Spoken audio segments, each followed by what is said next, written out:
innovación en este momento, en esta situación del mundo, se está convirtiendo en algo vital para todas las organizaciones. Nosotros identificamos la innovación desde diferentes puntos de vista, pero entendemos que lo primero y más importante es conocerte a ti mismo, saber cuáles son tus fortalezas y cuáles son tus capacidades. A partir de ahí, estar muy atentos a la realidad del mercado, del entorno, conocer las tecnologías, conocer los diferentes cambios que existen en la sociedad. Y después de ello, para nosotros, seguir a tus clientes y saber cuáles son sus necesidades, detectar sus oportunidades para poderles aportar un valor, son los elementos principales. Pero cuando todo eso lo tienes encima de la mesa, hemos identificado que la parte definitiva es la priorización de las acciones dentro de la innovación. Son los diferentes elementos cómo nosotros vivimos la innovación. Y vosotros en Abrawin, ¿cómo lo identificáis? Bueno, pues realmente, aunque seamos un poquito, estemos en momentos diferentes, lo vemos bastante parecido, ¿no? Yo creo que has dado todas las claves. Hay que mirar dentro, hay que mirar fuera y luego hay que priorizar, ¿no? Como dices, nosotros somos una empresa joven y nacemos realmente con un espíritu súper innovador desde el primer momento y tratando de meter en el mercado productos innovadores. Entonces llega un punto, el último que has comentado, el de la priorización, ¿no? Donde casi cuando la cultura innovadora dentro del equipo es tan potente, a veces hay que frenar, ¿no? Y hay que decir, señores, dejemos de innovar tanto y vamos a hacer que este producto llegue al mercado en las mejores condiciones, ¿no? Entonces, esa es la clave, ¿no? Esa priorización y que viene después de lo que has comentado, ¿no? Mirarte a ti cuáles son tus fortalezas, qué es lo que vas a ser capaz de hacer muy bien y qué es lo que necesita el mercado, ¿no? Y luego quizá hay un aspecto bastante interesante que es el de la innovación en colaboración. No sé si es tanto innovación abierta, que fue un término que se puso de moda hace un tiempo y que sigue vigente, evidentemente, pero sí en colaboración, ¿no? Y en colaboración con tus clientes, con tus proveedores, con centros tecnológicos que aportan conocimiento adicional. Y en ese sentido, nosotros la estamos viviendo, tenemos varios proyectos en colaboración, incluso alguna joint venture, alguna empresa que hemos creado con proveedores clave, tanto por interés comercial, directamente, traccionado por interés comercial, como a veces facilitado por ayudas. Muchas veces nos quejamos de que no hay ayudas suficientes y lo que estamos viendo es que algunas de las bases de las ayudas que fomentan esa colaboración pues hacen que efectivamente surjan proyectos que luego acaban teniendo recorrido, ¿no? Y ese es un poco el planteamiento, con lo cual yo creo que con muchas partes en común, esa innovación innegociable hoy en día y luego a ver cómo cada uno la acabamos aterrizando en negocio, que es lo que necesitamos hacer. Pero es interesante ese último punto que trasladas de la innovación colaborativa desde esos puntos de vista, ¿no? Porque sí que me parece interesante el tener en cuenta esa innovación con los clientes, porque al final realmente estamos dando una solución para esos clientes y ellos son los que la van a aceptar o no la van a aceptar. Te va a determinar si tiene éxito o no tiene éxito. Entonces, poder desarrollar de la mano de los clientes innovaciones, elementos que realmente tengan sentido dentro del mercado es muy interesante.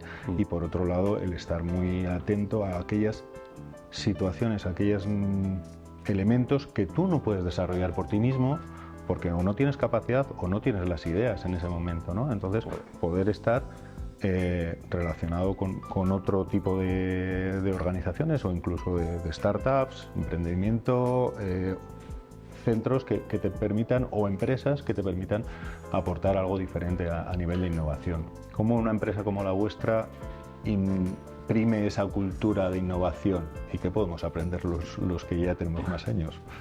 Sí, bueno, como te decía, nosotros casi nos viene en el ADN, ¿no? Y al final sí que es verdad que tratando de promocionar y a veces hasta, diría yo, de presumir ¿no? de las innovaciones que has tenido más brillantes, yo creo que es cuando la gente se va automotivando y fomentando más, ¿no? Pero como te decía al principio, hay que llegar a ese equilibrio, ese equilibrio donde nosotros, por ejemplo, somos una empresa que patenta mucho, tenemos dentro de nuestros socios fundadores hay un experto en patentes y en un mundo tan competitivo como seguramente todos los sectores hoy en día, tienes que proteger un poquito la propiedad intelectual, ¿no? Entonces el hecho de ir parece que no, un indicador como las patentes, de ir fomentando día a día que la gente aparezca y sea reconocida como inventores de, no solo quizá el que tenga la idea del Eureka, sino todos aquellos que hayan participado en dar el contexto a que esa innovación surja. Yo creo que la gente le va motivando y hace que se cree ese caldo de cultivo donde la gente va haciendo propuestas, ¿no?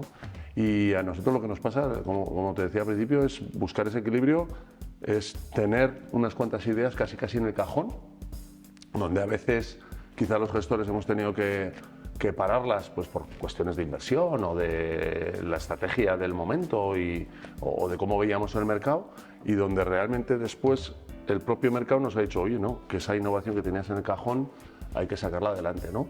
Entonces, tener esa cultura, una cultura realmente que genere más ideas, incluso de las que puedes llevar a cabo, yo creo que es la mayor garantía para que efectivamente seas una empresa innovadora y poder estar en el punto de mira del sector, ¿no? Antes has comentado el Eureka y yo no desdeñaría la innovación incremental, esos pequeños pasitos que te van haciendo que cada vez estés más cerca, ¿no? Sin duda. Y no todos son ideas geniales. Vosotros en concreto, ¿cómo incorporáis al cliente en este proceso de innovación? ¿Cliente o proveedor? También en muchos casos, principalmente el cliente, ¿no? Sí, dentro de nuestra estrategia como empresa, una de las labores que tenemos es la diversificación en la línea de producto. También en mercado, ¿no? Pero en producto también. Y lógicamente el cliente te suele posicionar, te suele identificar en un segmento concreto. Cuando te sales de ese segmento tienes que implicarlo dentro de tu estrategia. Y ahí nosotros lo que intentamos es, en esa relación con un cliente a largo plazo en el que ya tiene experiencia con nosotros, tiene confianza y sabe cómo trabajamos, identificamos oportunidades, necesidades que el cliente tiene y que no tiene satisfechas, y que nosotros, dentro del conocimiento de nuestras capacidades, sabemos que podemos llevar a cabo, que podemos darle una solución. Entramos en un proyecto colaborativo para encontrar, de la mano del que tiene las necesidades, del que tiene el conocimiento del mercado, al que tú realmente le estás dando una solución, necesitas su información. Él te va a dar la posibilidad luego de hacer pilotos, pero con todas esas condiciones de entrada, tú puedes desarrollar tus soluciones, puedes desarrollar lo que mejor se adapte dentro de tus capacidades a ese problema concreto. Y no puedes innovar sin tener en cuenta a ese cliente, no puedes desperdiciar ese conocimiento que realmente es tan valioso para que una solución tenga éxito. Entonces hemos encontrado esa necesidad de buscar desde los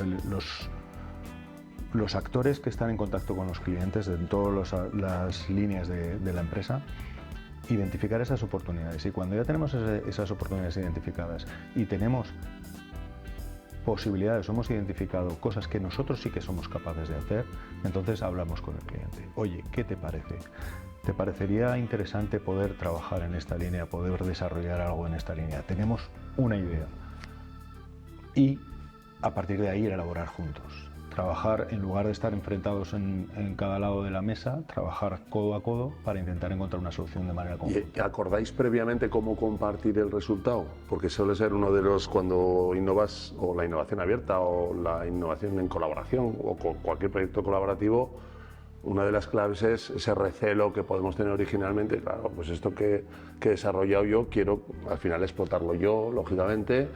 Y claro, tienes que llegar a un acuerdo, te tienes que abrir. Si quieres recibir algo de enfrente, te tienes que abrir, ¿no? Pero es mucho más sencillo encontrar un acuerdo en esa línea que hacerlo tú solo. O sea, de esa manera pues sí que encuentras o situaciones de necesidades de plazos previos, de oye, tú tienes exclusividad durante tanto tiempo, o tienes estas necesidades, o esto no lo voy a dedicar a otros clientes en su parte principal, o esta solución. Es cierto que los clientes también intentan posicionarse en el mercado y identificar unos valores que les haga diferentes, hacer una diferenciación competitiva respecto al resto del mercado. Por tanto, tu solución también se tendrá que modificar cuando se dirijan a otros clientes. Y ahí, bueno, pues puedes encontrar fórmulas de colaboración que satisfagan a todos, ¿no? Sí, y creo que es importante más que ganar que perder.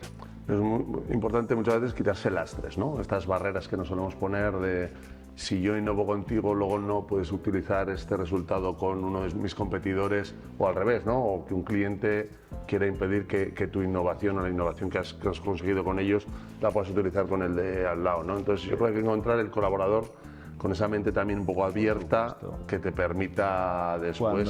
Cuando empiezas a encontrar problemas antes de empezar, eso no va a funcionar nunca. Si la disposición es de ganar, ahí sí que puedes encontrar fórmulas, seguro que se encuentran fórmulas. Y ponerle pocas puertas al campo, ¿no? No existen.